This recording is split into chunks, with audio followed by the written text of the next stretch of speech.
Salam, bugün sizlərə test imtahanlarında, qəbul imtahanlarında daha çox düşən bir sualın izahını vermək istəyirəm. Həzm sistemimizin orqanlarından ağızdır, mədədir, nazik bağırsaqdır.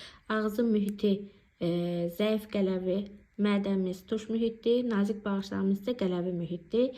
Fermentləri burada verilibdir, ağız, mədə və nazik bağırsağın. Ağız dedik zəif qələvidir, bunda karbohidratlar, nişasta parçalana bilər. Mədəmizdə zülallar, süd zülalları və qismən də süd yağları parçalana bilər.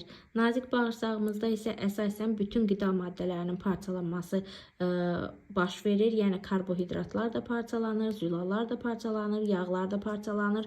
Biz buradan görürük ki, zülalların parçalanması iki müxtəlif mühitdə baş verə bilər. Bir tuş mühitdə parçalanması zülalların, bir də qələvi mühitdə parçalanması. Ağızda zülalların parçalanması mümkün deyil. Mədədə yağların parçalanması mümkün deyil. Sadəcə olaraq süd yağlarını parçalayan fermentlər var. Əsasən heyvani mənşəli yağlar parçalanır nazik bağırsaqda.